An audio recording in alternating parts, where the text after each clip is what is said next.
আচ্ছা, তো গত ক্লাসে হচ্ছে আমরা কার্বোহাইড্রেট নিয়ে পড়ছিলাম, কার্বোহাইড্রেট সম্পূর্ণটা শেষ করছি। তো কার্বোহাইড্রেট পড়ছো, বাসায় পড়ছো? আচ্ছা, সমস্যা নাই, এটা দেখে নাও, নাহলে কিন্তু আর যেগুলো এক্সট্রা কথাবার্তা লিখছে ওইগুলো একটু বইয়ে লিখে রাখো, নাহলে কিন্তু পরে ভুলে যাওয়া। এখন মনে হচ্ছে যে ক্লাস করার পর মনে থাকবে, বাট পরে কিন্তু এটা আসলে ভুলে দেয়। তো এই জন্য হচ্ছে ক্লাস করার পর ক্লাসে যাই পড়াবো এটা হচ্ছে রাত্রে অথবা পরের দিন সকালে একবার দেখবা আর কি। এখন তো আর মুখস্থ করার টাইম নাই, এখন জাস্ট একবার চোখ বুলাইবা আর অ্যাডমিশনের সময় ভালোভাবে পড়ো। আচ্ছা, তো আজকে আমরা হচ্ছে অ্যামিনো অ্যাসিড নিয়ে শুরু করি। তো অ্যামিনো অ্যাসিডকে আমি বেসিক একটু ধারণা দিয়েছিলাম গত ক্লাসে, যে আমাদের যে প্রোটিন আছে, আমাদের প্রোটিন, সেই প্রোটিনের যে গাঠনিক উপাদান সেটা হচ্ছে আমাদের অ্যামিনো অ্যাসিড। অর্থাৎ আমাদের হচ্ছে সর্বনিম্ন 51টি অ্যামিনো অ্যাসিড মিলে একটা হচ্ছে প্রোটিন তৈরি হয়। একটা কি তৈরি হয়? একটা হচ্ছে প্রোটিন তৈরি হয়। এটা হচ্ছে আমাদের অ্যামিনো অ্যাসিড। তো প্রথমে আজকে আমরা অ্যামিনো অ্যাসিড নিয়ে পড়বো, এরপর হচ্ছে আমরা প্রোটিন নিয়ে পড়বো। তো আচ্ছা, আসো তাহলে অ্যামিনো অ্যাসিড কি। তো প্রথমে বলছে যে অ্যামিনো অ্যাসিড হচ্ছে, অ্যামিনো অ্যাসিড হলো অর্গানিক মলিকিউল যা মূলত প্রোটিনের গাঠনিক উপাদান হিসেবে কাজ করে, যেটা আর কি বললাম যে প্রোটিনের গাঠনিক উপাদান হিসেবে অ্যামিনো অ্যাসিড কাজ করে। তো এখন এখানে দুজন বিজ্ঞানীর নাম আছে, একজন হচ্ছে ইমিল ফিশার এবং আরেকজন আছে হচ্ছে ফ্রান্স হফ মিনিস্টার। তো এই দুজন বিজ্ঞানী মূলত আমাদের এই অ্যামিনো অ্যাসিড তৈরি করছে বা অ্যামিনো অ্যাসিড আবিষ্কার করছে। তো এখন এখানে দেখো ইমিল ফিশার নামে একজন বিজ্ঞানী আছে। তো এই বিজ্ঞানী কিন্তু আরেকটা কাজ করছে। তিনি কি করছে? তিনি হচ্ছে নিউক্লিক অ্যাসিডও কিন্তু আবিষ্কার করছে। নিউক্লিক অ্যাসিডের ধারণাও কিন্তু দিছে হচ্ছে আমাদের ইমিল ফিশার। এর পাশাপাশি ইনি আমাদের রাইবোজ সুগার, গত ক্লাসে পড়লাম রাইবোজ সুগার, এই জিনিসটাও কিন্তু আমাদের হচ্ছে এই ইমিল ফিশারই মানে কাজ করছে আর কি। তো ইমিল ফিশার নাম যখন পড়বা তখন এই তিনটা জিনিসই পড়বা, যে ইনি নিউক্লিক অ্যাসিড আবিষ্কার করছে, ইনি রাইবোজ সুগার আবিষ্কার করছে, পাশাপাশি ইনি হচ্ছে আমাদের এই অ্যামিনো অ্যাসিড নিয়েও কাজ করছে। আচ্ছা, তো এখন দেখো আমাদের যে অ্যামিনো অ্যাসিড আছে, নামটা দেখো কি, নাম হচ্ছে অ্যামিনো অ্যাসিড।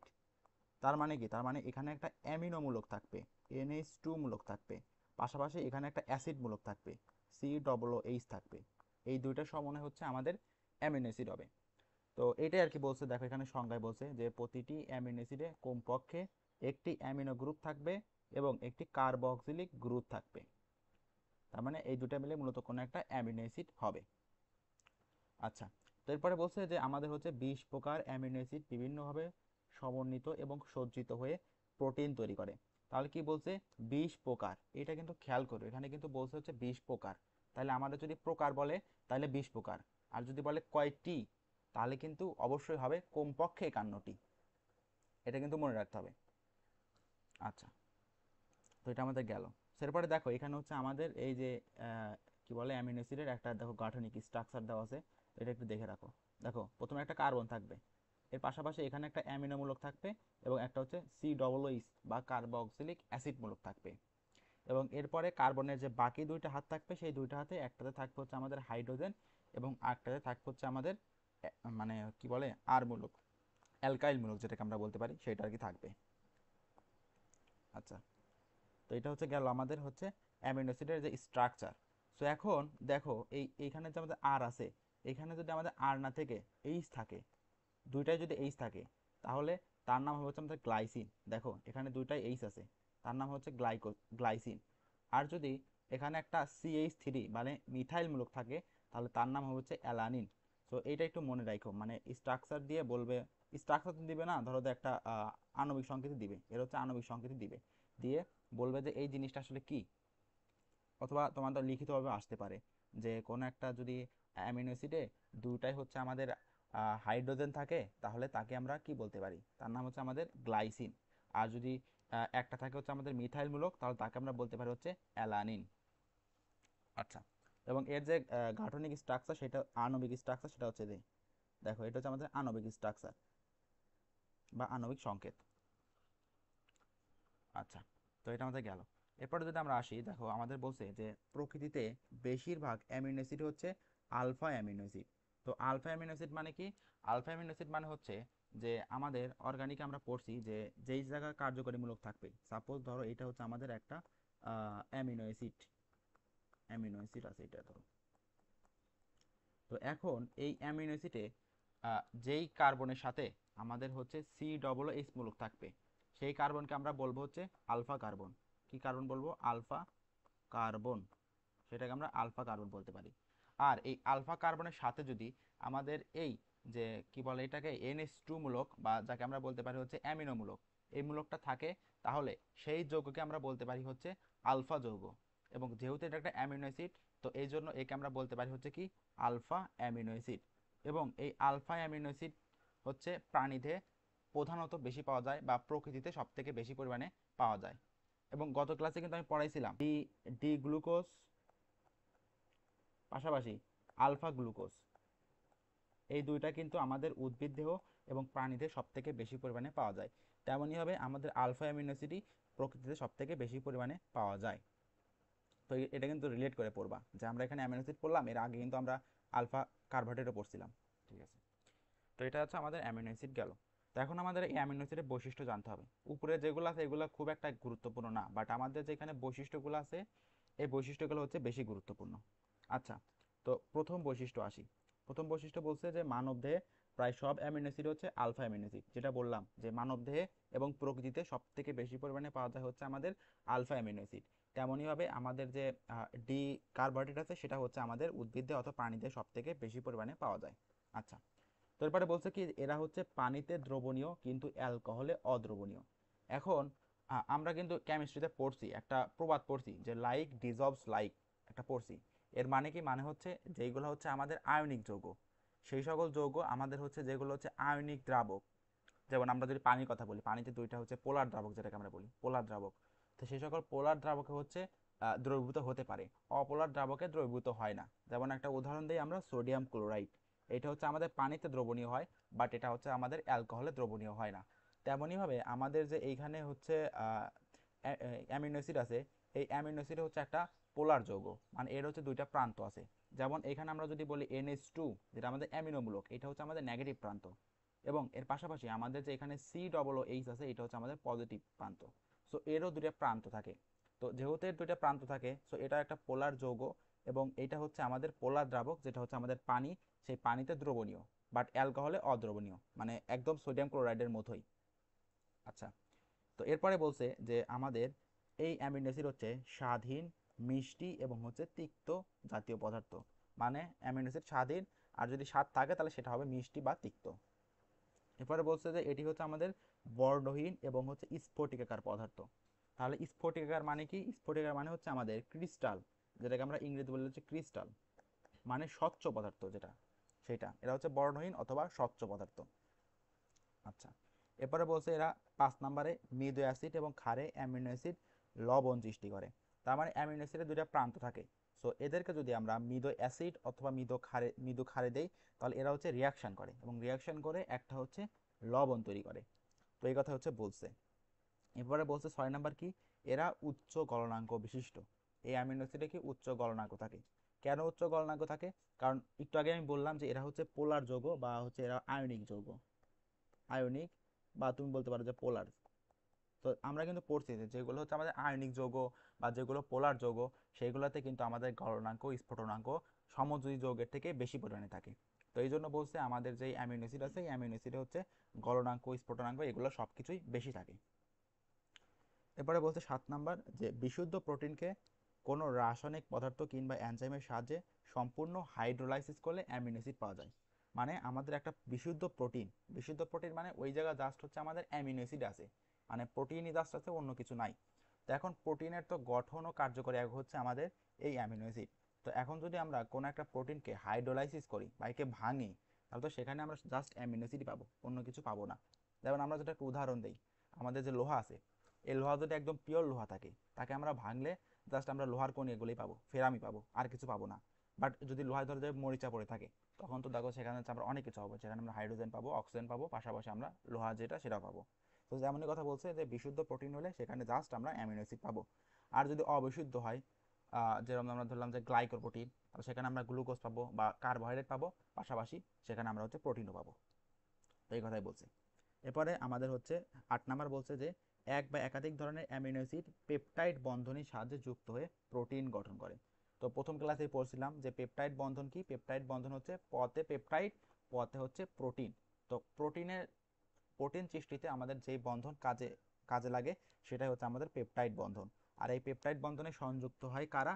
আমাদের এই যে অ্যামিনো অ্যাসিড, এই অ্যামিনো অ্যাসিড হচ্ছে আমাদের সংযুক্ত হয়। 9 নাম্বার বলছে যে অ্যাসিড এবং ক্ষার বিশিষ্ট অ্যামিনো অ্যাসিড মূলককে জুইটার আয়ন বলা হয়। জুইটার আয়ন মানে হচ্ছে যেই আয়নে মূলত একটা পজিটিভ প্রান্ত থাকে, একটা হচ্ছে আমাদের নেগেটিভ প্রান্ত থাকে, সেই সকল আয়নকে আমরা জুইটার আয়ন বলতে পারি। তো যেহেতু আমাদের হচ্ছে অ্যামিনো অ্যাসিডের দুইটা প্রান্ত থাকে, একটা হচ্ছে NH2 মানে যেটা হচ্ছে আমাদের নেগেটিভ প্রান্ত, এবং আরেকটা আছে COOH যেটা হচ্ছে আমাদের পজিটিভ প্রান্ত। তো এখানে যদি দুইটা পজিটিভ প্রান্ত এবং নেগেটিভ প্রান্ত থাকে, তো এই জন্য একে আমরা জুইটার আয়ন বলতে পারি।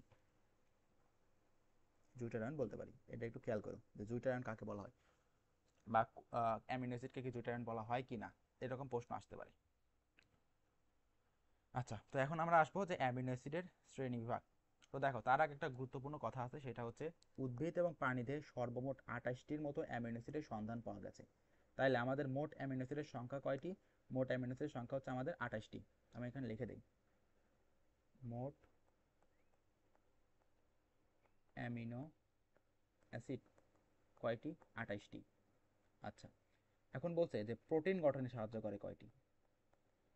প্রোটিন গঠনে সাহায্য করে হচ্ছে 20টি। তো এই জন্য এগুলোকে আমাদের অত্যাবশ্যকীয় অ্যামিনো অ্যাসিডও বলা হয়। এবং আরেকটা কথা আছে, অত্যাবশ্যকীয় অ্যামিনো অ্যাসিড, অত্যাবশ্যকীয় অ্যামিনো অ্যাসিড, অ্যামিনো অ্যাসিড। তো এগুলো হচ্ছে আমাদের 8টি। যারা আমরা হচ্ছে মানে প্রাপ্তবয়স্ক মানুষ, তাদের জন্য হচ্ছে 8টি। আর যারা হচ্ছে শিশু, যারা হচ্ছে আমাদের শিশু, তাদের জন্য হচ্ছে 10টি। এগুলো মনে রাখবা। তাহলে কি বললাম, যে আমাদের হচ্ছে মোট অ্যামিনো অ্যাসিড হচ্ছে 28টি, প্রোটিন গঠনে সহায়তা করে 20টি, অত্যাবশ্যক অ্যামিনো অ্যাসিড কয়টি? 8টি, শিশুদের জন্য কয়টি? 10টি। সেই কথাগুলো একটু নোট করে নিও বই। আচ্ছা, তো এখন আমরা আসি। সো আমাদের যে অ্যামিনো অ্যাসিড আছে, এই অ্যামিনো অ্যাসিডকে মোটামুটি আমরা 3 ভাগে ভাগ করতে পারি। একটা হচ্ছে অ্যালিফেটিক অ্যামিনো অ্যাসিড, একটা হচ্ছে অ্যারোমেটিক অ্যামিনো অ্যাসিড, এবং আরেকটা হচ্ছে আমাদের হেটেরোসাইক্লিক অ্যামিনো অ্যাসিড। তো এখন এইগুলোর যে উদাহরণ আছে, এই উদাহরণগুলো একটু মনে রাখা লাগবে। এই উদাহরণগুলো থেকে মানে পরীক্ষায় প্রশ্ন আসে। তো প্রথমে বলতে হচ্ছে আমাদের অ্যালিফেটিক অ্যামিনো অ্যাসিড। তো অ্যালিফেটিক যৌগ আসলে কি, সেগুলো আশা করি আমরা জানি, আমরা টুকটাক 9-10এও পড়ছি, প্লাস হচ্ছে এখন একাডেমিকে তো পড়া হয়েছে কোনগুলো হচ্ছে অ্যালিফেটিক। তো এই অ্যালিফেটিক যৌগ হচ্ছে গ্লাইসিন, অ্যালানিন এবং হচ্ছে ভ্যালিন। তো এটাই মনে রাখতাম হচ্ছে ভাগ দিয়ে, VAG দিয়ে মনে রাখতাম। ভিতে হচ্ছে ভ্যালিন, এতে হচ্ছে অ্যালানিন, এবং জিতে হচ্ছে আমাদের গ্লাইসিন। সো এটাতে আমি মনে রাখতাম। আর এরপরে আছে হচ্ছে আমাদের aromatic amino acid. So aromatic amino acid কেমন বলো তো? আসলে যেগুলো আমাদের অ্যারোমেটিক যৌগ, সেগুলো কিন্তু বেশিরভাগ ক্ষেত্রে এরকম আমাদের একটা কার্বন সাইকেল থাকে বা বেনজিন চক্র থাকে। বেশিরভাগ ক্ষেত্রে বেনজিন চক্র থাকে। বেনজিন চক্র থাকতে হবে এমন না, বাট থাকে আর কি বেশিরভাগ ক্ষেত্রে। তো যেইগুলোতে বেনজিন চক্র থাকে, দেখো তো এটা হচ্ছে মোটা কেমন একটা স্ট্রাকচার না? তো এটাকে আমরা ইংরেজিতে বলতে পারি হচ্ছে ফ্যাট। কি বলতে পারি? ফ্যাট বলতে পারি। তো এই জন্য মূলত আমরা এই অ্যারোমেটিক অ্যামিনো অ্যাসিডকে FAT বা ফ্যাট দিয়ে মনে রাখতাম। এফতে হচ্ছে ফিনাইল অ্যালানিন, এতে হচ্ছে ফিনাইল অ্যালানিন, আর টিতে হচ্ছে টাইরোসিন। তো এইরকমভাবে আর কি মনে রাখতে পারো যে কোনটা হচ্ছে আমাদের অ্যালিফেটিক অ্যামিনো অ্যাসিড, কোনটা হচ্ছে আমাদের অ্যারোমেটিক অ্যামিনো অ্যাসিড। আর এরপরে আমাদের 3 নম্বরে বলছে যে আমাদের হেটেরোসাইক্লিক অ্যামিনো অ্যাসিড। তো হেটেরোসাইক্লিক যৌগ আসলে কোনগুলা? যেগুলাতে আমাদের কার্বন, হাইড্রোজেন ছাড়াও অন্য কোনো যৌগ থাকে। যেমন আমরা ধরতে পারি যে হচ্ছে ফসফরাস থাকতে পারে, সালফার থাকতে পারে, নাইট্রোজেন থাকতে পারে, অক্সিজেন থাকতে পারে। সেইগুলো হচ্ছে আমাদের হেটেরোসাইক্লিক যৌগ। তো এখন আমাদের যে অ্যামিনো অ্যাসিড আছে, সেখানে তো আমাদের একটা হাইড্রোজেন থাকে। তো সেই হাইড্রোজেনের পরিবর্তে যদি এইগুলো থাকে, তাহলে তাকে আমরা বলতে পারি হচ্ছে হেটেরোসাইক্লিক অ্যামিনো অ্যাসিড। এখন এর উদাহরণগুলো কি কি আছে? আছে হচ্ছে ট্রিপ্টোফ্যান, প্রোলিন এবং হচ্ছে হিস্টিডিন। সো এইখানে কিন্তু আমাদের কনফিউজড হতে হবে না। আমরা হচ্ছে একটু আগে এখানে টি আছে, এই টিতে পড়ছি টাইরোসিন, আর এখানে কিন্তু ট্রিপ্টোফ্যান।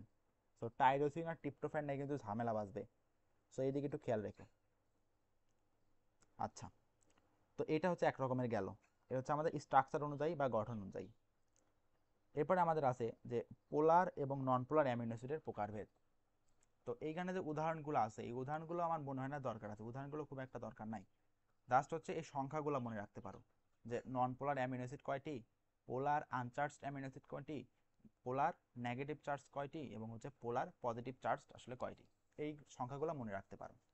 আর এইখানে একটা তোমার মানে মাথায় প্রশ্ন আসতেই পারে, যে আমাদের যেখানে বলছে পোলার আনচার্জড, মানে কি? কোন একটা যৌগে পোলার আছে, মানে প্লাস এবং মাইনাস দুইটা পোল আছে, বাট তারপরে এর চার্জ হচ্ছে নাই, মানে আনচার্জড। তো এইটা আসলে কেমনে সম্ভব? এটার আমার মাথায় প্রশ্ন আসতো যে এটা কেমনে সম্ভব। তো মনে রাখবা যে অনেক যৌগ আছে যেগুলোতে মূলত প্লাস এবং নেগেটিভ প্রান্ত থাকে, বাট সেগুলোর হচ্ছে মোট যে চার্জ বা মোট যে হচ্ছে কি বলে আয়ন বা মোট চার্জ সেটা হচ্ছে শূন্য। যেমন আমি একটা উদাহরণ দিই, আমাদের হচ্ছে পানি H2O, এটা হচ্ছে পানি। তো পানি আমরা পোলার যৌগ আদ্যবন পড়ে আসতেছি। তো যেখানে আমাদের হচ্ছে অক্সিজেন থাকে এবং এখানে হচ্ছে হাইড্রোজেন থাকে। তো এইখানে হচ্ছে আমাদের হচ্ছে এটা হচ্ছে নেগেটিভ হয় আর এই দুটো হচ্ছে আমাদের পজিটিভ হয়। এটা হচ্ছে আমাদের পানির স্ট্রাকচার।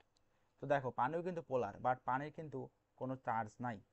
তো এরকমভাবে মূলত অনেক যৌগ আছে যেগুলোতে আমাদের পোল থাকে, বাট সেগুলোর সামগ্রিক যে চার্জ সেগুলো হচ্ছে আমাদের শূন্য থাকে। তো সেগুলোকে আমরা আনচার্জড বলতে পারি।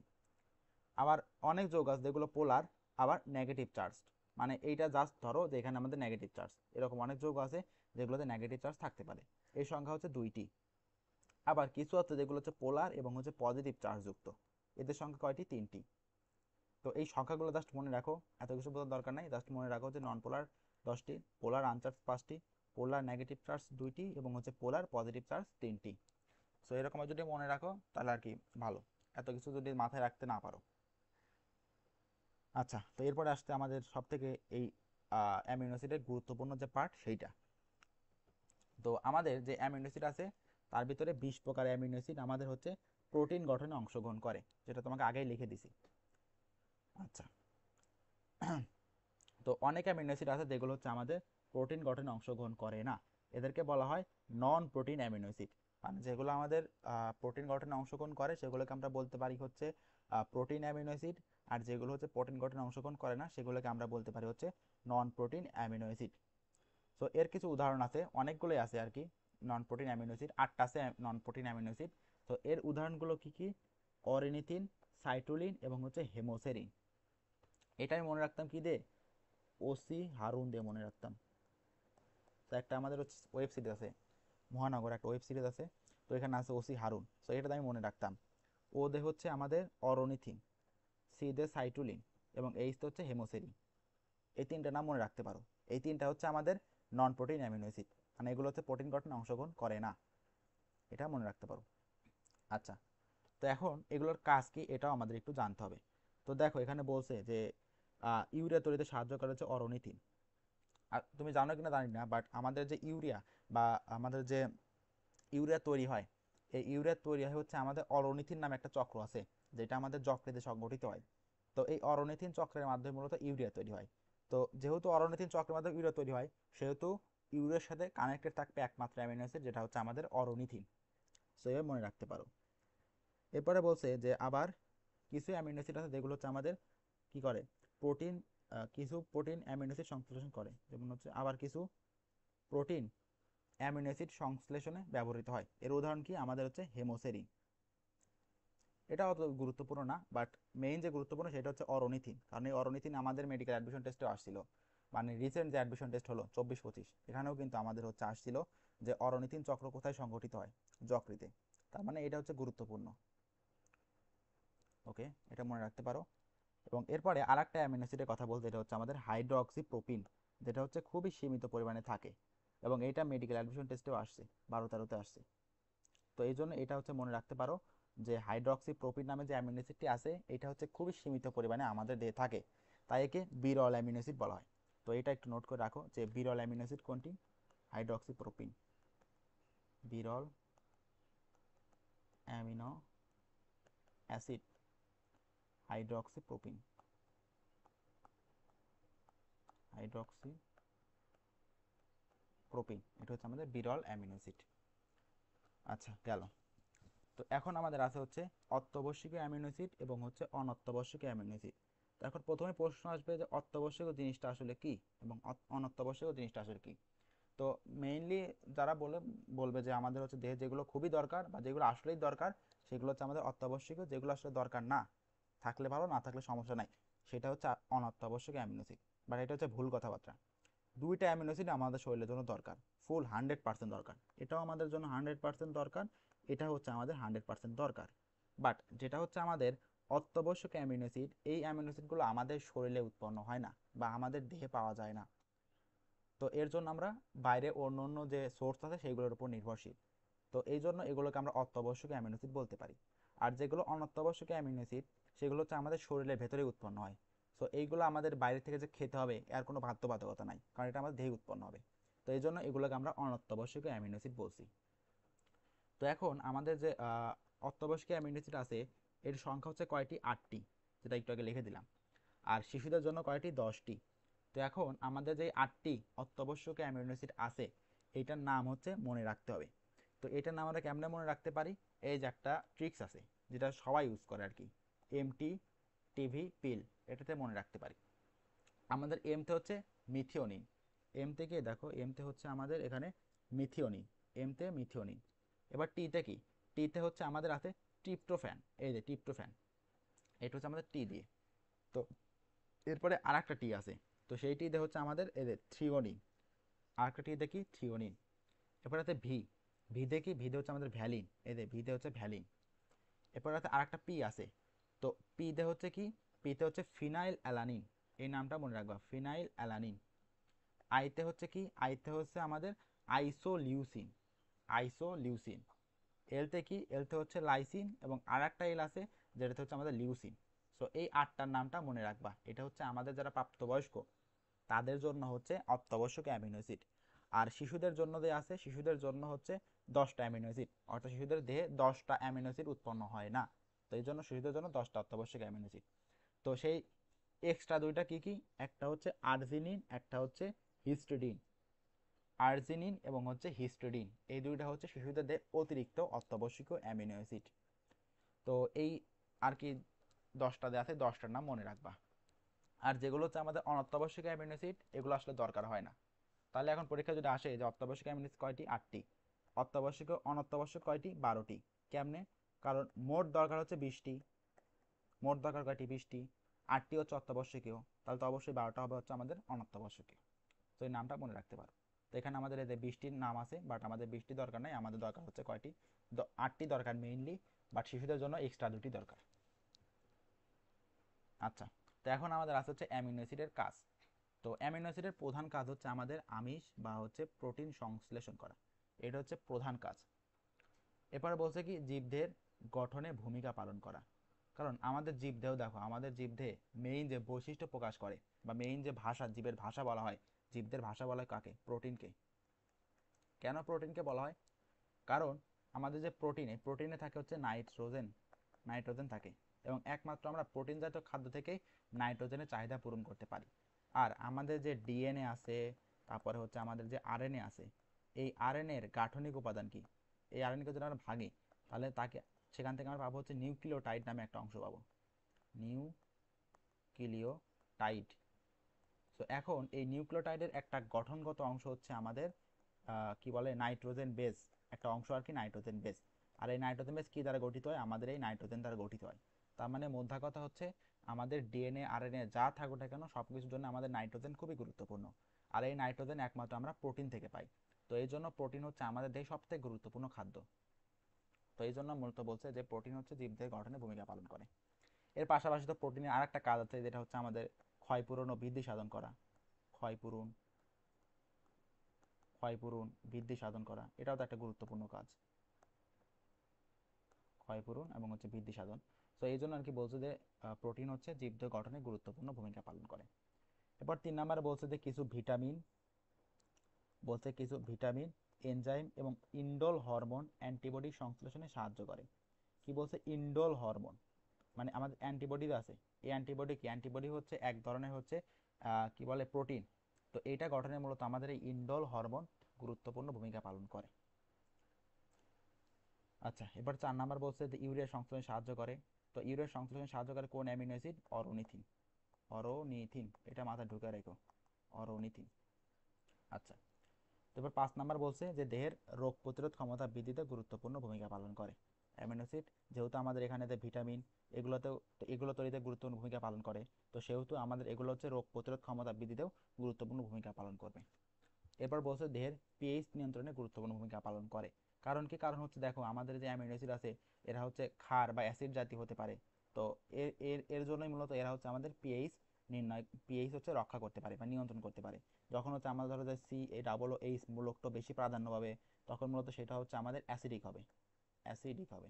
এবং যখন হচ্ছে NH2 মূলকটা বেশি প্রাধান্য হবে তখন হচ্ছে আমাদের বেসিক হবে বা ক্ষারীয় হবে।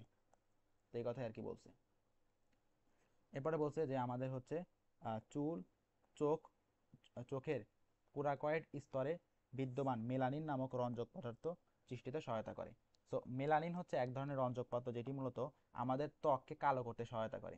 যারা আর কি আফ্রিকার মানুষ বা নিগ্রো মানুষ আছে তাদের মূলত একটা ত্বকের ভেতরে মেলানিন নামক রঞ্জক পদার্থ বেশি পরিমাণে থাকে। তো এই জন্য তারা হচ্ছে কি হয়, তারা হচ্ছে কালো হয়। তেমনই আমাদের চোখের ভেতরে যে বা কালো অংশ আছে, তো এই কালো অংশ হচ্ছে মেলানিন নামক এক ধরনের রঞ্জক পদার্থ থাকে। তো এই রঞ্জক পদার্থ সৃষ্টিতে গুরুত্বপূর্ণ ভূমিকা পালন করে হচ্ছে কি অ্যামিনো অ্যাসিড। তো এটা হচ্ছে আমাদের অ্যামিনো অ্যাসিড গেল, খুব ছোট একটা পার্ট, মোটামুটি ইম্পর্টেন্ট বলা যায়। তো এই কাজটা ভালোভাবে মনে রাখবা আর বৈশিষ্ট্যগুলো মনে রাখবা। আর হচ্ছে আমাদের এইখানে এইটুক পার্টটুকু আছে, এই পার্টটুকু হচ্ছে বেশি মনে রাখবা। আর বাকিগুলো খুব একটা যে গুরুত্বপূর্ণ তেমন না। আচ্ছা, তো এখন আমরা আসি আমাদের অধ্যায় অন্যতম একটা গুরুত্বপূর্ণ পার্ট, সেটা হচ্ছে আমাদের প্রোটিন নিয়ে। প্রোটিন থেকে ভালোই প্রশ্ন আসে, সবথেকে বেশি গুরুত্বপূর্ণ কার্বোহাইড্রেট এবং তারপরে হচ্ছে আমাদের এই প্রোটিন। তো এই প্রোটিন শব্দটা আসে হচ্ছে আমাদের কি থেকে, প্রোটিওস থেকে, যার অর্থ কি সবচেয়ে গুরুত্বপূর্ণ। তার মানে প্রোটিন কি সব থেকে গুরুত্বপূর্ণ। আচ্ছা, তো এখন দেখো এখানে একটা কথা বলছে যে অ্যামিনো অ্যাসিডের পলিমারকে প্রোটিন বলা হয় বা আমিষ বলা হয়। তার মানে অনেকগুলো অ্যামিনো অ্যাসিড, এইটা একটা অ্যামিনো অ্যাসিড, এইটা একটা অ্যামিনো অ্যাসিড, এই দুইটা অ্যামিনো অ্যাসিড মূলত একটা হচ্ছে পেপটাইড বন্ধন গঠন করছে। তো এরকম অনেকগুলো অ্যামিনো অ্যাসিড মিলে পেপটাইড বন্ধন করে একটা হচ্ছে আমাদের প্রোটিন গঠন করবে। তো এখানে দেখো বলছে যে কমপক্ষে 51টি অ্যামিনো অ্যাসিড বা 51টি অ্যামিনো অ্যাসিড মিলে মূলত একটা প্রোটিন তৈরি হয়। আর গত ক্লাসে বলছিলাম যে 51টি অ্যামিনো অ্যাসিড আছে কাদের, ইনসুলিনে, এবং ইনসুলিন হচ্ছে সব থেকে ছোট প্রোটিন। সব থেকে ছোট প্রোটিন হচ্ছে আমাদের ইনসুলিন, এইটা। এবং আমি বলছিলাম যে 51টি যদি আমাদের হচ্ছে অ্যামিনো অ্যাসিড থাকে তাইলে সেখানে আমাদের বন্ধন থাকবে কয়টি, অবশ্যই 50টি বন্ধন থাকবে। হ্যাঁ, এই 50টি বন্ধন থাকবে। তো এটা মনে রাখবা যে সর্বনিম্ন 51টি অ্যামিনো অ্যাসিড মিলে একটা হচ্ছে আমাদের প্রোটিন গঠিত হয়। সেই প্রোটিনের নাম হচ্ছে ইনসুলিন, এবং আমাদের ইনসুলিনে হচ্ছে 50টা কি থাকে, পেপটাইড বন্ধন থাকে। এটা মনে রাখবা। আচ্ছা, সো এরপরে বলছে যে এদের জীবদের হচ্ছে শুষ্ক ওজনের 50% থাকে হচ্ছে প্রোটিন। আর কার্বোহাইড্রেটে পড়ছিলাম কত পার্সেন্ট, 50 থেকে 80% পড়ছিলাম। শুষ্ক ওজনের 50 থেকে 80% থাকে কার্বোহাইড্রেট, আর এখানে 50% থাকে হচ্ছে প্রোটিন। আচ্ছা, তা এরপরে আরেকটা গুরুত্বপূর্ণ কথা বলছে যে সব এনজাইম হচ্ছে প্রোটিন, কিন্তু সব প্রোটিন এনজাইম নয়। তার মানে আমাদের এই চারপাশে যত ধরনের এনজাইম আছে, সুক্রেজ, তারপরে ম্যালটোজ বলো, কিংবা হচ্ছে আরও যে অ্যামিনো অ্যাসিডগুলো আছে, লাইপেজ, যা আছে না কেন, সব কিছু হচ্ছে আমাদের কি, সব কিছু হচ্ছে আমাদের প্রোটিন। বাট সব প্রোটিন আবার হচ্ছে এনজাইম নয়। কেন, কারণ এখন দেখো অনেক অ্যামিনো অ্যাসিড অনেক গুরুত্বপূর্ণ ভূমিকা কাজ করতে পারে, সেগুলো তো আর হচ্ছে আমাদের এনজাইম হবে না। তো এটাই বলছে। আচ্ছা, তো এরপরে আমাদের হচ্ছে এগুলো আছে, এগুলো তো বুঝলাম যে পেপটাইড বন্ধন থাকবে। তো এগুলো হলো। তো এরপরে বলছে যে 4 থেকে 10টি মানে অ্যামিনো অ্যাসিড সংযুক্ত হয়ে অলিগোপেপটাইড গঠন করে। এটা তো গত ক্লাসে পড়ছি যে আমাদের হচ্ছে অলিগোস্যাকারাইড, মানে সেখানে হচ্ছে 3 থেকে 10টা হচ্ছে আমাদের কার্বোহাইড্রেট থাকে। বাট এখানে হচ্ছে আমাদের বলছে যে 4 থেকে 10টি। তো 4 থেকে 10টি যদি আমাদের অ্যামিনো অ্যাসিড থাকে তখন আমরা অলিগোপেপটাইড বলতে পারি। তো এটা একটু খেয়াল করবা, এখানে কিন্তু 3 থেকে 10টি, সরি এখানে কিন্তু 4 থেকে 10টি বলছে, এখানে 4 থেকে 10টি বলছে, আর কার্বোহাইড্রেটে 3 থেকে 10টি বলছিল। এটা, তারপরে বলছে প্রোটিন একটি পলিপেপটাইড যৌগ। পলি মানে কি, পলি মানে বহু, আর পেপটাইড মানে কি একটা বন্ধনের নাম। তার মানে প্রোটিনে অনেকগুলো পেপটাইড বন্ধন থাকবে, তো এই জন্য এর নাম হচ্ছে আমাদের এই পলিপেপটাইড। তার মানে ধরো যে এখানে একটা অ্যামিনো অ্যাসিড আছে, তারপরে আর একটা অ্যামিনো অ্যাসিড যুক্ত হবে, আর একটা অ্যামিনো অ্যাসিড যুক্ত হবে, এরকম একটা চেইন গঠন করার মাধ্যমে আমাদের হচ্ছে একটা হচ্ছে প্রোটিন অণু গঠিত হবে। তো এখন আমাদের এই পেপটাইড বন্ধনের উপর ভিত্তি করে আমরা আবার একে 4 ভাগে ভাগ করতে পারি। যেমন 1 পলিপেপটাইড, 2 পলিপেপটাইড, 3 পলিপেপটাইড এবং 4 পলিপেপটাইড। মানে যেখানে হচ্ছে আমাদের এই একটা সিকল থাকবে তখন আমরা তাকে 1 পলিপেপটাইড বলতে পারি। এবং যখন সাপোজ ধর এখানে আরেকটা হচ্ছে অ্যামিনো অ্যাসিড যুক্ত হলো, এখানে আরেকটা অ্যামিনো অ্যাসিড যুক্ত হলো, এর সাথে এ যুক্ত হলো, আবার এখানে একটা অ্যামিনো অ্যাসিড যুক্ত হলো, এখানে একটা অ্যামিনো অ্যাসিড যুক্ত হলো, তো এরকম যখন দুইটা রিং বা দুইটা হচ্ছে সিকল হবে তখন আমরা তাকে বলতে পারি হচ্ছে কয়টি, 2 polypeptide amino acid, 2 polypeptide protein. যখন মনে করো আরেকটা ধরো যে লাইন হলো বা আরেকটা ধরো যে আমাদের হচ্ছে চেইন হলো, আরেকটা চেইন হলো এরকম, তখন তো আমরা তাকে বলতে পারি হচ্ছে কি, 3 পলিপেপটাইড দ্বারা গঠিত অ্যামিনো অ্যাসিড, যেমন হচ্ছে কোলাজেন। এরপরে আমরা বলতে পারি 4 পলিপেপটাইড অ্যামিনো অ্যাসিড, মানে আরেকটা সিকল গঠন হবে। তো এই নামগুলো আমাদের মনে রাখতে হবে। তো এই নামগুলো আমরা কেমনে মনে রাখতে পারি, আমি মনে রাখছিলাম হচ্ছে এইভাবে, এল আই সি এইচ, লিস দিয়ে মনে রাখতাম। এলতে লাইসোজাইম, আইতে ইন্ট্রোকিন, সিতে কোলাজেন, এইচতে হিমোগ্লোবিন। তো এরকম হবে 1 2 3 4 মনে রাখবা, এটা দরকার আছে, মোটামুটি ইম্পর্টেন্ট। আচ্ছা, তো এটা হচ্ছে আমাদের গেল। এবারে বলছে যে সংশ্লেষণের স্থান। তো এটা তো আমরা ধরো যে প্রথম অধ্যায় থেকে পড়ে আসতেছি যে আমাদের হচ্ছে প্রোটিন রাইবোজোম থেকে সংশ্লেষিত বা সৃষ্টি হয়। তো এখন আমরা আসি যে আমাদের হচ্ছে প্রোটিনের বৈশিষ্ট্য। তো আমাদের এই প্রোটিনের বৈশিষ্ট্য আর অ্যামিনো অ্যাসিডের বৈশিষ্ট্য প্রায় সেম। কেন সেম? কারণ তো অ্যামিনো অ্যাসিডের সমন্বয়ে তো আমাদের একটা প্রোটিন গঠিত হয়েছে। তো এই দুইটার বৈশিষ্ট্য বলা যায় যে 90% সেম আছে। আচ্ছা, তো প্রথম বলছে হচ্ছে প্রোটিন হচ্ছে কলয়েড প্রকৃতির এবং অধিকাংশ হচ্ছে কেলাসিত। আচ্ছা, তো বলছে কলয়েড প্রকৃতির। তো গত ক্লাসে কলয়েড দ্রবণ আমি পড়াইছিলাম। তো কলয়েড প্রকৃতি কারা? যারা মূলত এটা বলছিলাম একটা অসম্পৃক্ত দ্রবণ সৃষ্টি করতে পারে, যাদের হচ্ছে কণার যে দৈর্ঘ্য বা কণার যে ব্যাস, কণার ব্যাস 200 ন্যানোমিটারের থেকে কম, তারা হচ্ছে আমাদের যে কলয়েড প্রকৃতির দ্রবণ। তো আমাদের এই প্রোটিন হচ্ছে কলয়েড প্রকৃতির।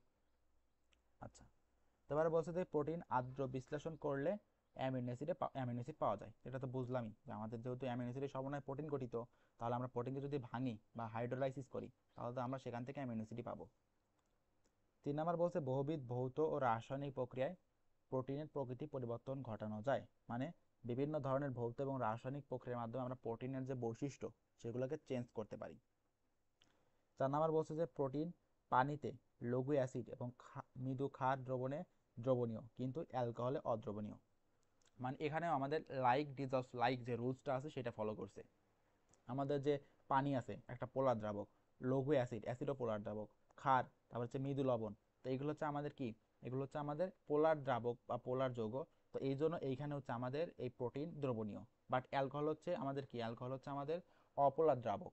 তো এই জন্য সেখানে দ্রবণীয় না, অদ্রবণীয়। মানে এটাও কিন্তু আমাদের হচ্ছে অ্যামিনো অ্যাসিডের বৈশিষ্ট্যের সাথে হুবহু মিলে যায়। তো সেটাই বললাম আর কি, যে আমাদের অ্যামিনো অ্যাসিডের সাথে আমাদের প্রোটিনের কিন্তু বেশ কিছু মিল আছে। আচ্ছা, এরপরে আমাদের বলছে 5 নম্বরে যে এটি কার্বন, হাইড্রোজেন, অক্সিজেন এবং নাইট্রোজেন দ্বারা গঠিত।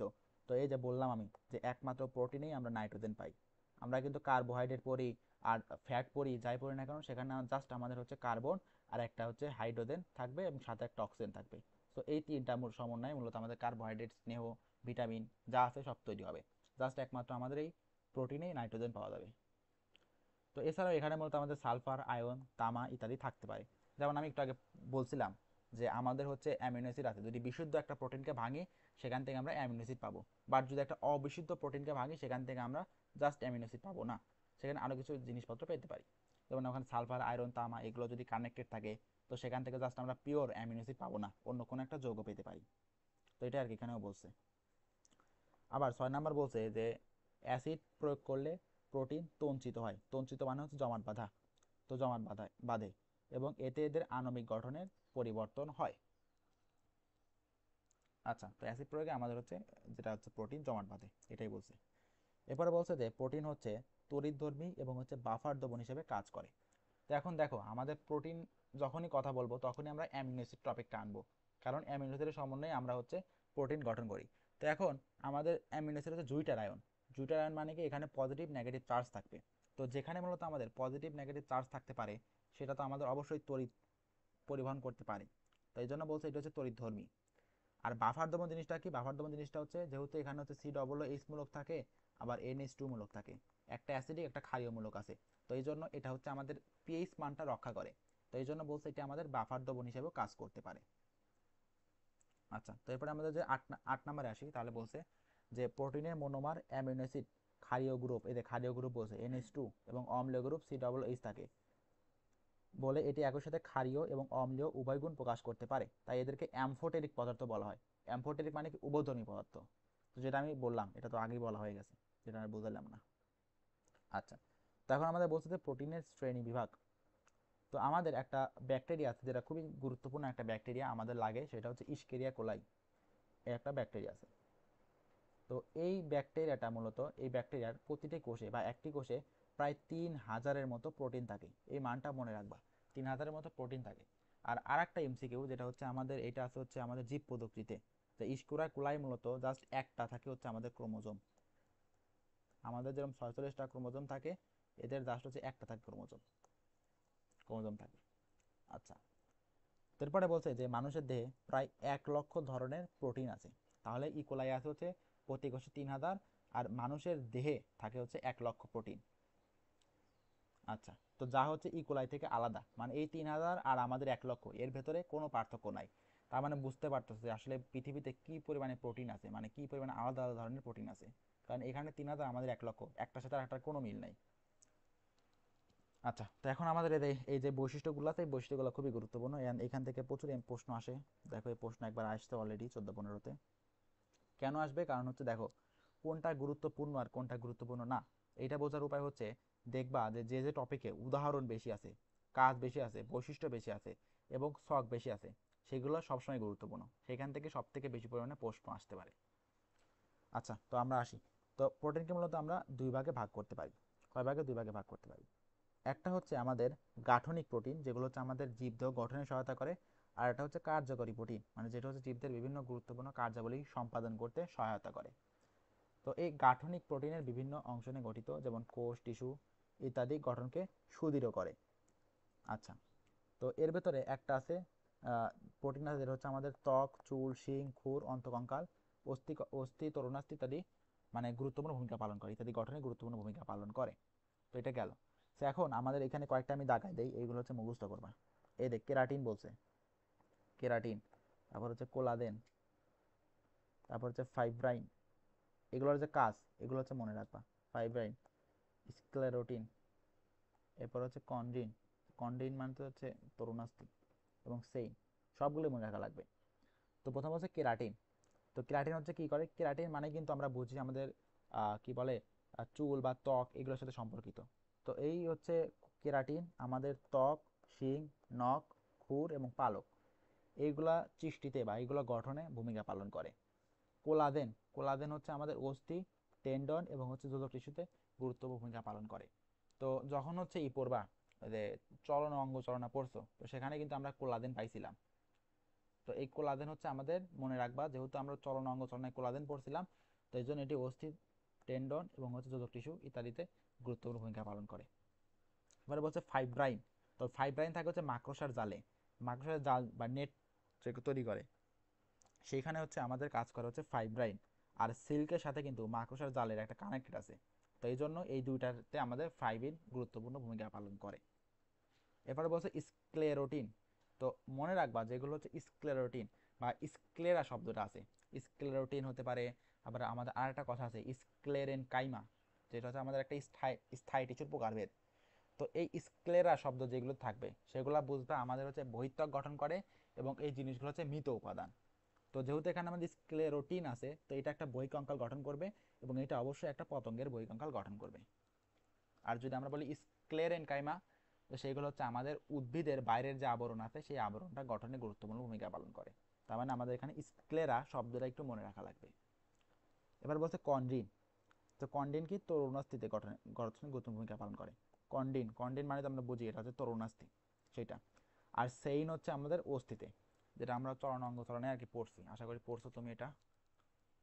আচ্ছা, তো এবার আসি কার্যকরী প্রোটিন। তো কার্যকরী প্রোটিন জিনিসটাকে, এটা হচ্ছে আমাদের জীবদেহের বিভিন্ন কাজে আর কি সহায়তা করে, এটা হচ্ছে কার্যকরী প্রোটিন। যেমন এনজাইম আছে, যেটা হচ্ছে আমাদের খাদ্য পরিপাক সহ বিভিন্ন জৈব রাসায়নিক বিক্রিয়াগুলো করতে সহায়তা করে। আবার হরমোন আছে, যেটা আমাদের গ্রোথ হরমোন, আমাদের বৃদ্ধিতে গুরুত্বপূর্ণ ভূমিকা পালন করে। এছাড়া আরও যে হরমোনগুলো আছে যেগুলো আমাদের গুরুত্বপূর্ণ মানে কাজে ব্যালেন্স করে, সেগুলোতেও আমাদের হচ্ছে কাজ করে হরমোন। আর এই সবগুলো হচ্ছে আমাদের প্রোটিনের সমন্বয়ে গঠিত। আবার ভিটামিন আছে, শ্বাসরঞ্জক আছে, যেমন হিমোগ্লোবিন আছে, যেটা হচ্ছে আমাদের অক্সিজেন পরিবহনে গুরুত্বপূর্ণ ভূমিকা পালন করে। এছাড়া মেলানিন আছে একটা রঞ্জক, সেটা হচ্ছে আমাদের চোখের ভেতরে কালো বা আলো শোষণ করতে সহায়তা করে। এছাড়া আমাদের ত্বকের রং কালো করতে সহায়তা করে, চুলের রং কালো করতে সহায়তা করে। তো এরকম আর কি বিভিন্ন ধরনের রঞ্জক আছে যেগুলো হচ্ছে আমাদের বিভিন্ন গুরুত্বপূর্ণ কার্যাবলীতে ভূমিকা পালন করে। তো এই সবগুলোই মূলত আমাদের হচ্ছে কি প্রোটিন। এগুলো হচ্ছে কি কার্যকরী প্রোটিন বা ফাংশনাল প্রোটিন। তো এটা আমাদের গেল হচ্ছে জৈবিক কার্যাবলীর উপর ভিত্তি করে দুই ভাগে ভাগ করতে পারি। তো এখন আমরা দেখব যে আকৃতি অনুযায়ী প্রোটিন কত প্রকার। তাহলে আকৃতি অনুযায়ী কয় প্রকার? দুই প্রকার। একটা হচ্ছে আমাদের তন্তুময় বা তন্তুর মতো এরকম, আর একটা হচ্ছে গ্লোবিউলার। গ্লোবিউলার মানে মনে রাখবা গোল, গ্লোবিউলার মানে কি গোল। তো এগুলো হচ্ছে গ্লোবিউলার প্রোটিন। আচ্ছা, তো তন্তুময় প্রোটিনগুলোর একটু উদাহরণ দেখি, যেগুলোতে আমাদের কেরাটিন, কোলাজেন এবং হচ্ছে ফাইব্রিন। মানে মনে রাখবা যেগুলো হচ্ছে গাঠনিক প্রোটিন সেইগুলো হচ্ছে আমাদের তন্তুময় প্রোটিন, যেগুলো হচ্ছে গ্লোবিউলার প্রোটিন সেগুলো হচ্ছে আমাদের এখানে কার্যকরী প্রোটিন। এই দেখো এখানেও আছে আমাদের হচ্ছে মায়োলিন, ইনসুলিন, হিমোগ্লোবিন, মানে এই যে একটা শ্বাসরঞ্জক, এই যে এখানে শ্বাসরঞ্জক আছে দেখো। আবার ইনসুলিন আছে, এটা একটা হরমোন, এখানেও হরমোন আছে। আবার মায়োগ্লোবিন, এটা তো গ্লোবিন আছে, মানে এখানেও গ্লোবিন আছে, তার মানে এটা অবশ্যই আমাদের গ্লোবিউলার প্রোটিন হবে। তো এরকমভাবে মনে রাখতে পারো। আচ্ছা, তো এবারে আমাদের হচ্ছে গঠন অনুসারে প্রোটিন হচ্ছে 4 ভাগ, যার কোনো উদাহরণ দেওয়া নাই। প্রাইমারি, সেকেন্ডারি, টার্সিয়ারি এবং হচ্ছে কোয়াটার্নারি। মানে এটা হচ্ছে 1 ডিগ্রি, এটা 2 ডিগ্রি, এটা 3 ডিগ্রি এবং এটা হচ্ছে আমাদের 4 ডিগ্রি। তো এই 4 রকমের প্রোটিন আছে আমাদের গঠন অনুসারে। তো কয় প্রকার এটা মনে রাখতে হবে, সাথে হচ্ছে আমাদের উদাহরণগুলো মনে রাখতে হবে। তার মানে আমাদের হচ্ছে প্রকার যেগুলো সেগুলো মনে রাখতে হবে, সাথে হচ্ছে আমাদের উদাহরণগুলো মনে রাখতে হবে। উদাহরণ, এই দুটো জিনিস যদি মনে রাখো তাহলে মূলত পরীক্ষায় কমন আসবে। আচ্ছা, তো এখানে দেখো দেখা আছে যেটা হচ্ছে আমাদের প্রাথমিক প্রোটিন, মানে একটা একটা জাস্ট সিকল। যেটা হচ্ছে সেকেন্ডারি, সেটা হচ্ছে দেখো গোলাকার। টার্চিয়ারি আরো একটু কমপ্লেক্স এবং কোয়াটার্নারি আরো একটু কমপ্লেক্স।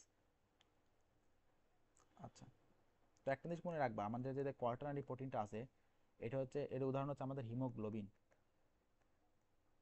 হিমোগ্লোবিন এটা একটু মনে রাখো, এটা হচ্ছে হিমোগ্লোবিন।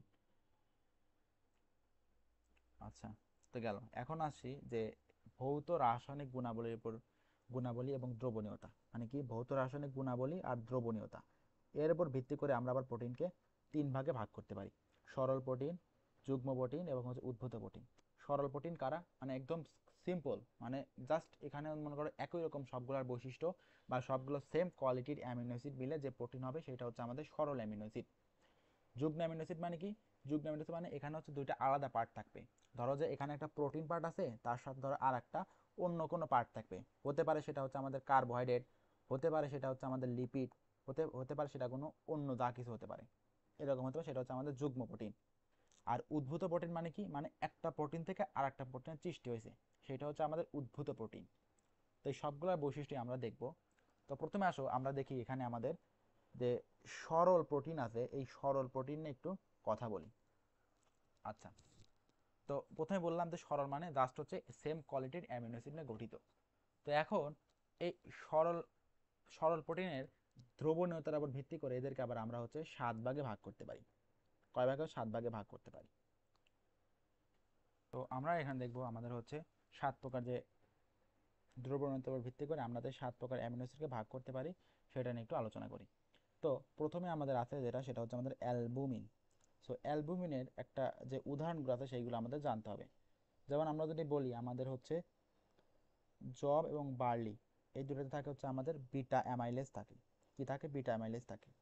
আবার আমাদের যে ডিমের যে সাদা অংশ আছে, কি ডিমের হচ্ছে সাদা অংশ, তো এই ডিমের সাদা অংশ থাকে কি, থাকে হচ্ছে ওভালবুমিন থাকে, ওভালবুমিন থাকে। ডিমের সাদা অংশ থাকে ওভালবুমিন থাকে, কত পার্সেন্ট, 10 থেকে আমাদের 12% থাকে ওভালবুমিন ডিমের সাদা অংশে। এছাড়া আমাদের যে রক্ত আছে, লসিকা, তারপরে সিরাম যেটা আছে, এখানে আমাদের অ্যালবুমিন থাকে 4 থেকে 5%। তার মানে রক্ত, লসিকা এবং সিরাম এখানে থাকে হচ্ছে 4 থেকে 5%। এরপরে আমাদের দুধ আছে, দুধে থাকে হচ্ছে ল্যাকটোলবুমিন, কারণ যেহেতু দুধে থাকে ল্যাকটিক অ্যাসিড, তো সেখান থেকে আমরা মনে রাখতে পারি দুধে থাকে হচ্ছে আমাদের ল্যাকটালবুমিন থাকে। এছাড়া আমাদের যে গমের বীজ আছে সেখানে থাকে হচ্ছে লিউকোসিন, কি থাকে, লিউকোসিন। আর সিমের ভিতরে থাকে কি, লিগুমেলিন। কারণ মনে রাখবা যে আমাদের সিম, সিম এবং আর একটা আছে হচ্ছে কি, সিম এবং মটরশুঁটি গাছ যেগুলো আছে, এগুলো হচ্ছে আমাদের লিগুমিনাস জাতীয় উদ্ভিদ। কি উদ্ভিদ, লিগুমিনাস, লিগুমিনাস জাতীয় উদ্ভিদ। তো এই উদ্ভিদগুলো যদি লিগুমিনাস, তো এই জন্য এখানে আমাদের লিগুমেরিনই মূলত থাকবে। এরপরে আমাদের আছে হচ্ছে মাংসপেশি, মাংসপেশি থাকে হচ্ছে মায়ো অ্যালবিউমিন। তো এই নামগুলো একটু মনে রাখা লাগবে। আচ্ছা, তো এরপরে আমাদের আছে হচ্ছে গ্লোবিউলার প্রোটিন। কি আছে, গ্লোবিউলার প্রোটিন। তো এখন আমাদের এই গ্লোবিউলার প্রোটিনেরও কিছু উদাহরণ জানতে হবে। যেমন আমরা অ্যালবুমিনে পড়লাম যে ডিমের সাদা অংশে থাকে হচ্ছে ওভালুমিন বা অ্যালবুমিন, তেমনই ডিমের কুসুমে থাকে হচ্ছে আমাদের ওভোগ্লোবিউলিন। কি থাকে, ওভোগ্লোবিউলিন। এরপরে আমাদের যে রক্ত রস আছে, যেমন সিরাম, এখানে থাকে হচ্ছে সিরাম গ্লোবিউলিন। আবার আমাদের চোখে যে লেন্স আছে সেখানে থাকে হচ্ছে ক্রিস্টালিন গ্লোবিউলিন। তো চোখের লেন্স যেটা ক্রিস্টাল মানে একদম ক্লিয়ার বা স্বচ্ছ, তো এই জন্য সেখানে থাকবে হচ্ছে আমাদের ক্রিস্টাল গ্লোবিউলিন। এছাড়া মাংসপেশি থাকে হচ্ছে মায়োসিন গ্লোবিউলিন। তো এগুলো আমরা একটু মনে রাখতে পারি। এরপরে আমরা যদি আসি যে আমাদের হচ্ছে শন, পাট, তুলা ইত্যাদি থাকে হচ্ছে অ্যান্ডেস্টিন, এবং মটরশুঁটির ভিতরে থাকে কি লিগুলিন। তো যেটা বললাম আর কি, মটরশুঁটি, সিম, এগুলো হচ্ছে আমাদের লিগুমিনা জাতীয় উদ্ভিদ। তো এই জন্য এইগুলোতে মূলত আমাদের লিগুলেরিন থাকবে বা লিগুলিন থাকবে। এছাড়া চিরা বাদামে থাকে হচ্ছে ইরাসিন, এবং আলুতে থাকে হচ্ছে টিউবেরিন। কি থাকে? টিউবেরিন। সেই নামগুলো একটু মনে রাখা লাগবে, এগুলোর কোনো টেকনিক নাই মনে রাখার, জাস্ট এমনি কয়েকবার পড়লে মনে থাকবে। আচ্ছা, তো এরপরে আসে হচ্ছে আমাদের এখানে গ্লুটেলিন। কি থাকে? গ্লুটেলিন। এবং মনে রাখবা এটা হচ্ছে আমাদের পানি এবং লবণে হচ্ছে অদ্রবণীয়, এবং লঘু অ্যাসিড এবং ক্ষারে হচ্ছে দ্রবণীয়। তো কোনটা কোথায় দ্রবণীয় এটাও কিন্তু মনে রাখতে হবে। যেমন আমরা গ্লোবিউলিন দেখতেছি যে এটা হচ্ছে আমাদের পানিতে অদ্রবণীয়, তবে লঘু অ্যাসিড এবং লবণে হচ্ছে দ্রবণীয়। আবার আমাদের অ্যালবুমিন আছে, এটা হচ্ছে আমাদের পানিতে সহজে দ্রবণীয় এবং ঘোলাটে দ্রবণ সৃষ্টি করতে পারে। সো এটা কিন্তু মনে রাখা লাগবে, এরকমের মনে রাখা লাগবে যে কোনটা কোথায় দ্রবণীয়। কারণ যেহেতু এটা আমরা হচ্ছে কি, এটা আমরা কিন্তু প্রথমে দেখলাম যে আমাদের দ্রবণীয়তার উপর ভিত্তি করে, গুণাবলী এবং দ্রবণীয়তার ভিত্তি করে ভাগ করতে পারি। তো অবশ্যই কিন্তু এদের দ্রবণীয়তাটা মনে রাখতে হবে। আচ্ছা, তো এরপরে আমাদের আছে হচ্ছে প্রোলামিন। কি আছে? প্রোলামিন। সো মনে রাখবা আমাদের যে প্রোলামিন আছে, এই প্রোলামিন হচ্ছে ইথানলে অদ্রবণীয়, মানে 100% কি বলছে, পানি এবং হচ্ছে কি অ্যাবসুলেট ইথানলে অদ্রবণীয়, কিন্তু 70 থেকে 80% ইথানলে এরা হচ্ছে কি দ্রবণীয়। আচ্ছা, তো এবারে বলছে যে হাইড্রোলাইসিস শেষে যে প্রোটিন প্রচুর প্রোলিন এবং হচ্ছে অ্যামোনিয়া উৎপন্ন করে তাকে আমরা প্রোলামিন বলতে পারি। তো এটা খুব একটা আমাদের দরকার নাই আসলে, সেটা মনে না রাখলেও হবে। এরপরে বলছে যে ভুট্টায় জেইন, কারণ ভুট্টার ইংরেজি হচ্ছে আমাদের জিয়ামাইস। জিয়ামাইস,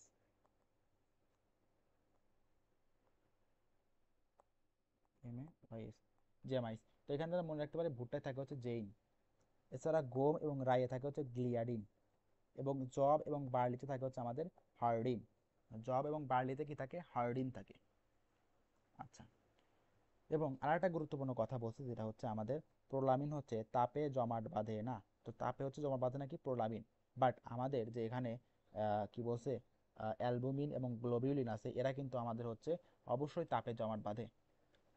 কারণ আমরা যখন ডিম সেদ্ধ করি তখন দেখি যে ডিমের কিন্তু দুইটা অংশে জমাট বেঁধে যায়, মানে এরা তাপ প্রয়োগ করলে এরা হচ্ছে জমাট বেঁধে যায়। তো এই কথাই আর কি বলছে। আচ্ছা, তো আমরা সামনে আগাই। এরপরে বলছে যে হিস্টোন। কি বলছে? হিস্টোন। তো হিস্টোন কিন্তু হচ্ছে আমাদের দেখো পানিতে দ্রবণীয়। হিস্টোন হচ্ছে কি? পানিতে দ্রবণীয়। তো আমাদের এখন দেখতে হবে যে কোনগুলো আসলে পানিতে দ্রবণীয় হলো। তো এখানে আমাদের হিস্টোন পানিতে দ্রবণীয় হয়েছে। হিস্টোন পানিতে দ্রবণীয় হয়েছে। আবার এখানে যে আমাদের হচ্ছে কি বলে, প্রোলামিন, প্রোলামিন হয় নাই বাট প্রোটামিন, এই প্রোটামিন কিন্তু পানিতে দ্রবণীয়। এই যে প্রোটামিনও কিন্তু পানিতে দ্রবণীয়, প্রোটামিন পানিতে দ্রবণীয়। এর পাশাপাশি আমাদের যে গ্লোবিউলিন আছে এটাও কিন্তু পানিতে অদ্রবণীয়, এটা কিন্তু আমাদের হচ্ছে পানিতে অদ্রবণীয়। বাট আমাদের যে অ্যালবুমিন আছে এই অ্যালবুমিন কিন্তু পানিতে দ্রবণীয়। সো আমরা মনে রাখতে পারি এ, পি, এইচ দ্বারা। এতে অ্যালবুমিন, পিতে প্রোটামিন এবং এইচতে হচ্ছে আমাদের কি? হিস্টোন। এই তিনটা জিনিস হচ্ছে আমাদের পানিতে দ্রবণীয়। সো এরকম ব্যাপারকে আমরা মনে রাখতে পারি। আচ্ছা, তো এটা মনে রাখলে আর কি হয়ে গেল। আচ্ছা, তো এখন আমরা যাই পরে যে আছে সেটা হচ্ছে আমাদের প্রোটামিন। কি আছে? প্রোটামিন। তো প্রথম কথা হচ্ছে প্রোটামিন পানিতে দ্রবণীয়, লঘু অ্যাসিড এবং হচ্ছে অ্যামোনিয়া হাইড্রোক্সাইডে দ্রবণীয়, মানে সবগুলোতেই হচ্ছে এরা দ্রবণীয়। আচ্ছা, তো এখন উদাহরণ কি, এটা হচ্ছে স্যামন ফিশে শুক্রাণুতে সালমিন নামক প্রোটিন থাকে। তো এই সালমিন হচ্ছে এক ধরনের প্রোটামিন। সালমিন, প্রোটামিন, এটা কিন্তু অনেকটা কানেক্টেড আর কি। এরপরে আছে হচ্ছে আমাদের স্ক্লেরোপ্রোটিন। কি আছে? স্ক্লেরোপ্রোটিন। তো স্ক্লেরোপ্রোটিনের উদাহরণ কি? এরা হচ্ছে যেমন ওদের শিং, নখ ইত্যাদি কেরাটিন, এছাড়া চামড়ার কোলাজেন এবং হচ্ছে হাড়ের টেন্ডনে এ জাতীয় প্রোটিন থাকে। মানে স্ক্লেরোপ্রোটিন কোথায় থাকে?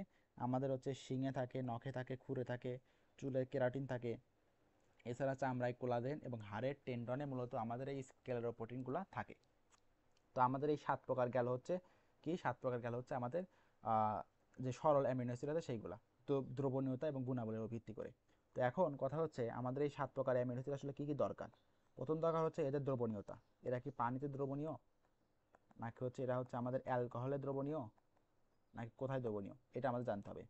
এবং এরপরে আর একটা পার্ট দরকার, সেটা হচ্ছে এদের উদাহরণগুলা কোথায় কি থাকে। যেমন আমরা যদি বলি যে হচ্ছে আমাদের ভুট্টা থাকে হচ্ছে জেইন, তারপরে যে আমরা পড়লাম যে আমাদের স্যামন মাছে থাকে হচ্ছে সালমিন, স্যামন মাছে পড়লাম সালমিন থাকে। আবার হচ্ছে আমাদের শিং, নখ, খুর, চুলে থাকে কেরাটিন, চামড়া থাকে কোলাজেন। এরকম জিনিসগুলো মনে রাখতে হবে। তো এরকম যদি মনে রাখো তাই মূলত আশা করা যায় যে কমন আসবে। আচ্ছা, এরপরে আসি যে আমাদের যুগ্ম বা হচ্ছে সংশ্লেষিত প্রোটিন। তো যুগ্ম সংশ্লেষিত প্রোটিনগুলো কি, যেটাই বললাম যে দুইটা পার্ট থাকবে, মানে ধরো যে একটা প্রোটিন থাকবে সাথে একটা অপ্রোটিন জাতীয় অংশ থাকবে, সেটাই হচ্ছে আমাদের যুগ্ম বা সংশ্লেষিত প্রোটিন। এখন এর উদাহরণ কি, প্রথম আছে হচ্ছে আমাদের নিউরোপ্রোটিন। তার মানে বুঝতে পারতেছি এখানে একটা নিউক্লিয় জিনিসপত্র থাকবে, সাথে একটা প্রোটিন থাকবে। তো বলছে এখানে একটা নিউক্লিক অ্যাসিড থাকবে, সাথে একটা প্রোটিন থাকবে। তো এই জন্য নিউক্লিয় প্রোটিন বলতে পারি। তো এদের উদাহরণ কি, দেখো এদের হচ্ছে উদাহরণগুলো যদি বলি, এটা হচ্ছে ক্রোমোজোমে পাওয়া যায়। সো কোথায় পাওয়া যায়, ক্রোমোজোমে পাওয়া যায়। সো কোনটা কোথায় পাওয়া যায় এটা আমরা একটু মনে রাখলে সুবিধা।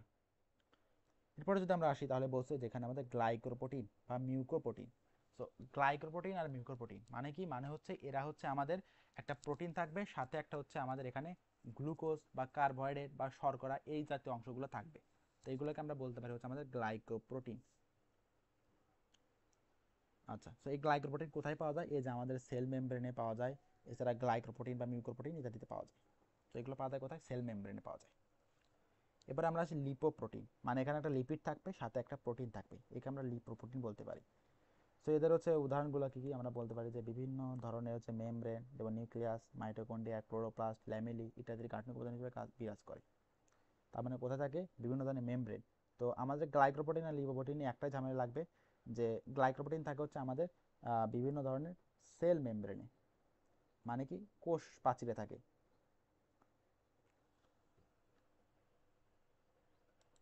কোষ প্রাচীরে থাকে। বাট আমরা যদি বলি যে আমাদের হচ্ছে লিপোপ্রোটিন আছে, এই লিপোপ্রোটিন কিন্তু বিভিন্ন ধরনের মেমব্রেনে থাকতে পারে। যেমন নিউক্লিয়ার মেমব্রেনে থাকতে পারে, মাইটোকন্ড্রিয়া মেমব্রেনে থাকতে পারে, ক্লোরোপ্লাস্ট ল্যামেলিতে থাকতে পারে এবং ইলেকট্রন ট্রান্সপোর্ট চেইনে থাকতে পারে, মানে সব জায়গায় কিন্তু থাকতে পারে। এবার বলছে ক্রোমোপ্রোটিন। সো ক্রোমো মানে হচ্ছে রং বা বর্ণ। ক্রোমো, ক্রোমো মানে হচ্ছে আমাদের বর্ণ। সো ক্রোমোপ্রোটিনের উদাহরণগুলো কি কি, ক্রোমোপ্রোটিনের উদাহরণগুলো আছে হচ্ছে আমাদের এই যে ফ্ল্যাভোপ্রোটিন, বিলি প্রোটিন এবং হচ্ছে ক্যারোটিনয়েড প্রোটিন। এগুলো হচ্ছে আমাদের ক্লোরোফিল প্রোটিন বা হিমোগ্লোবিন প্রোটিন বলা হয় থাকে। আচ্ছা, এরপর হচ্ছে আমাদের কি মেটালো প্রোটিন আছে। এরপরে উদাহরণ কি আমাদের হচ্ছে মেটালো প্রোটিন।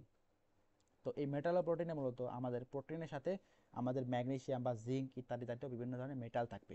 এর উদাহরণ কি, এর উদাহরণ হচ্ছে আমাদের সিরারোফিলিন এবং হচ্ছে সেলোপ্লাজমিন। সিরারোফিলিন এবং হচ্ছে সিরো সেলোপ্লাজমিন। এরপরে বলছে আমাদের হচ্ছে ফসফোপ্রোটিন। কি বলছে, ফসফোপ্রোটিন মানে এখানে হচ্ছে আমাদের একটা হচ্ছে প্রোটিন থাকবে, সাথে একটা ফসফেট গ্রুপ থাকবে বা ফসফরিক অ্যাসিড থাকবে, সেটাকে আমরা বলতে পারি হচ্ছে ফসফোপ্রোটিন। এর উদাহরণ কি, দুধের কেসিনোজেন বা ডিমের হচ্ছে ভাইটেলিন ইত্যাদি জাতীয় প্রোটিন, সেগুলোকে আমরা বলতে পারি হচ্ছে ফসফোপ্রোটিন।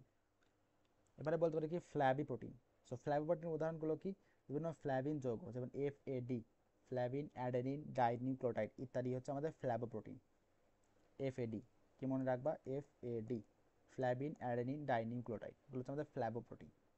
এবং এরপর আমাদের সর্বশেষ যেটা আছে সেটা হচ্ছে আমাদের লৌহ প্রোফাইরিন প্রোটিন।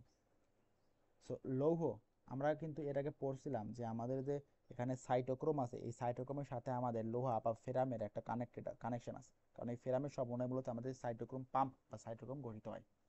তো যেহেতু সেটা ফেরামে কোনো কানেক্টেড আছে, তো এই জন্য মনে রাখবা লৌহ প্রোফাইরিন মানে হচ্ছে আমাদের সাইটোক্রোম। সো এই উদাহরণটা আর কি মনে রাখবা। আচ্ছা, তো এরপরে আসে আমাদের উদ্ভূত প্রোটিন বা উৎপাদিত প্রোটিন, মানে একটা প্রোটিন থেকে আরেকটা প্রোটিনে তৈরি হয় বা একটা ভিন্ন জিনিস থেকে প্রোটিনে তৈরি হয়, সেটাকে আমরা বলতে পারি উদ্ভূত বা উৎপাদিত প্রোটিন। সো এর উদাহরণগুলো কি কি, উদাহরণগুলো আছে পেপটাইড আছে, প্রোটিওজ আছে, পেপটোন আছে, এছাড়া আছে হচ্ছে ফাইব্রিন আছে, যেটা কিন্তু আমাদের মেডিকেল বিষয়টা 23-24 আসছিল যে ফাইব্রিন কি ধরনের প্রোটিন, কি ধরনের প্রোটিন, হচ্ছে আমাদের উদ্ভূত প্রোটিন।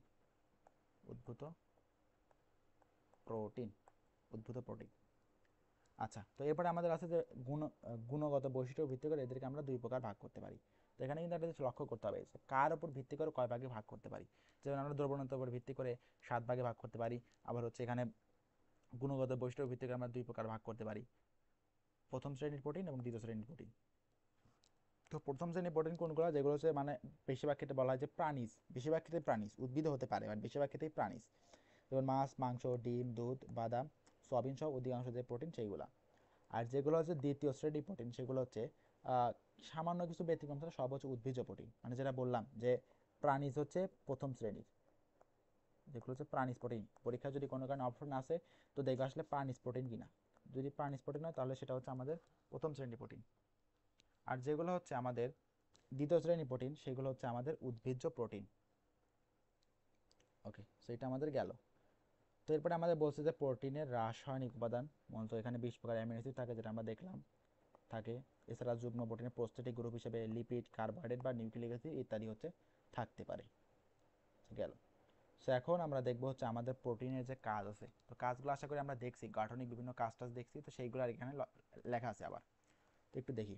তো প্রথম বলছে যে জীবদের গাঠনিক উপাদান হিসেবে প্রোটিন কাজ করে, যেমন কোলাজেন। তো কোলাজেন যেমন আমাদের টেন্ডন, লিগামেন্ট এগুলোতে সৃষ্টিতে গুরুত্বপূর্ণ ভূমিকা পালন করে। সো এই কথা আর কি বলছে যে জীবদের গাঠনিক উপাদান হিসেবে আমাদের মূলত এই প্রোটিনগুলো কাজ করে, যেমন হচ্ছে কোলাজেন। এরপরে বলছে যে কোষের হচ্ছে প্রোটিন সঞ্চিত হিসেবে, খাদ্য হিসেবে কাজ করে এবং হচ্ছে শক্তি উৎপাদনে, এর জন্য প্রয়োজনে শক্তি উৎপাদন করে। মানে আমাদের প্রোটিন হচ্ছে কি করে, সঞ্চিত খাদ্য হিসেবে বিরাজ করে। এবং যখন আমাদের দেহের প্রয়োজন হয় কোনো কারণে কার্বোহাইড্রেট বা আমাদের যদি বলি যে প্রোটিন, এগুলো যখন অভাব হয় তখন মূলত শক্তি উৎপাদন করে আমাদের এই প্রোটিন। এবার বলছে যে বিভিন্ন অঙ্গাণু এবং কোষঝিল্লি গঠনে কাজ করে। তো বিভিন্ন ধরনের অঙ্গাণু আছে, যেমন আমরা যে প্রোটিনকে বলি আমাদের দেহের গাঠনিক উপাদান।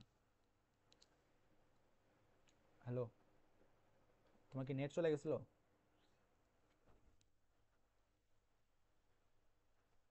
আচ্ছা, সমস্যা নাই, আমি হচ্ছে রেকর্ডেড বাকিগুলো করা আছে, ওইটুকু রেকর্ডেড দেখে নিও, আর হচ্ছে এইখান থেকে শুরু করো, প্রোটিনের কাজ যে বৈশিষ্ট্যগুলো আছে এখান থেকে কন্টিনিউ করো।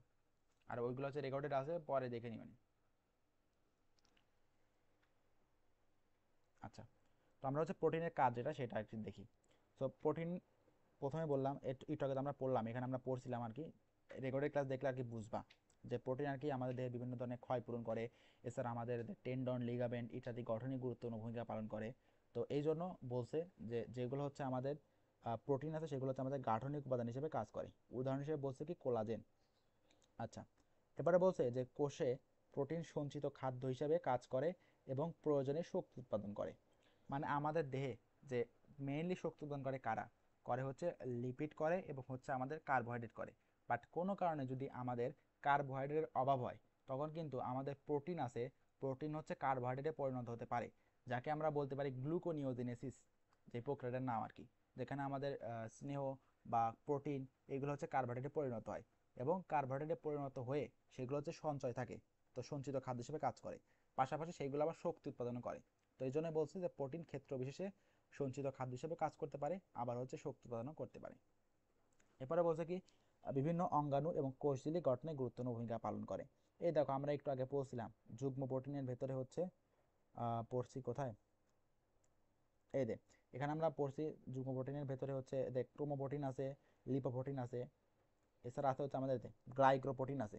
তো এই গ্লাইকোপ্রোটিন দেখো আমাদের সেল মেমব্রেনে গ্লাইকোপ্রোটিন বা মিউকোপ্রোটিন কাজ করে।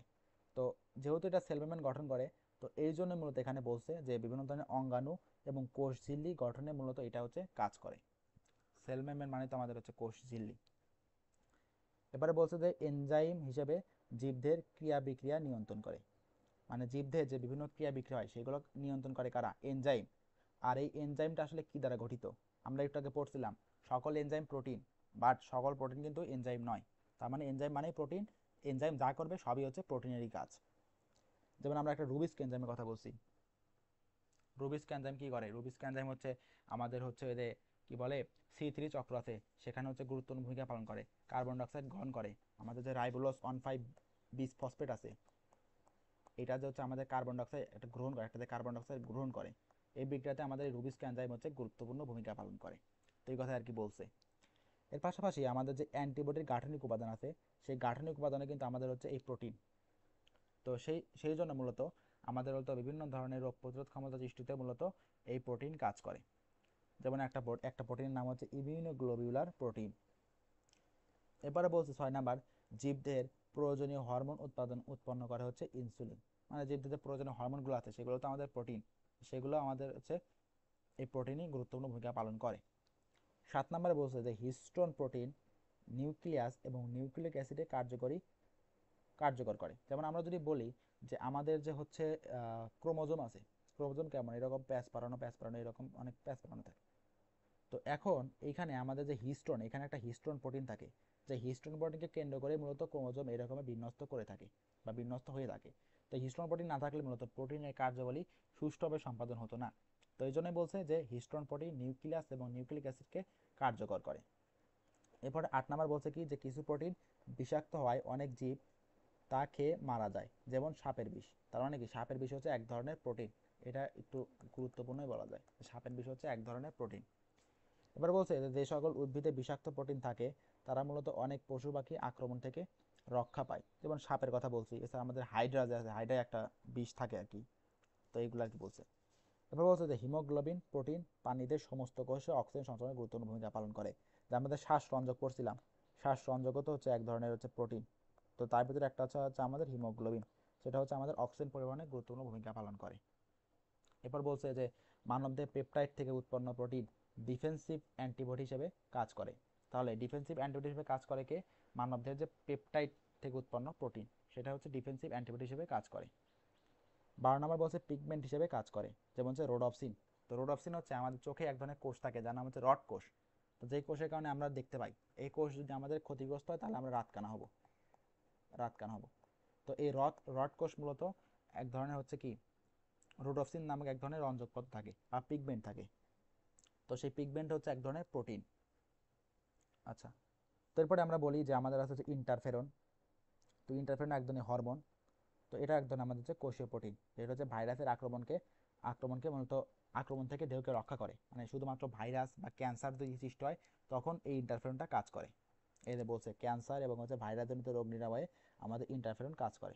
এছাড়া আমাদের হচ্ছে প্রতিটা হচ্ছে কি বলে প্রোটিন থেকে 4.1 কিলো ক্যালোরি শক্তি পাই। সো এটা গেল হচ্ছে আমাদের প্রোটিনের যে কাজ এইটা। সো এখন হচ্ছে আমাদের প্রোটিনের ভূমিকা। তো এই ভূমিকা তো আমরা পড়লামই। এনজাইমের ভূমিকা আছে, যেটা হচ্ছে এনজাইম, যেমন আমরা যদি বলি রুবিস্ক এনজাইম বা বিভিন্ন ধরনের এনজাইম আছে যেগুলো হচ্ছে আমাদের গুরুত্বপূর্ণ কার্যাবলীতে রক্ষা করে বা কাজ করে, সেগুলোর কথা বলা হয়েছে। আবার আমাদের এখানে ক্ষয়পূরণ ও বৃদ্ধি সাধন, যেটা তো আমরা বুঝি। এরপর গাঠনিক উপাদান হিসেবে আমাদের কোলাজেন কাজ করে।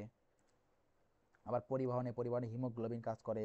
তারপর হচ্ছে জীবদেহ গঠনে জীবদের বৃদ্ধি, ক্ষয়পূরণ এগুলোতে কাজ করে। এছাড়া বিভিন্ন ধরনের গ্রোথ ফ্যাক্টর আছে যেগুলো একটা হরমোন, আর হরমোন হচ্ছে এক ধরনের প্রোটিন, তো সেখানে গুরুত্বপূর্ণ ভূমিকা পালন করতেছে।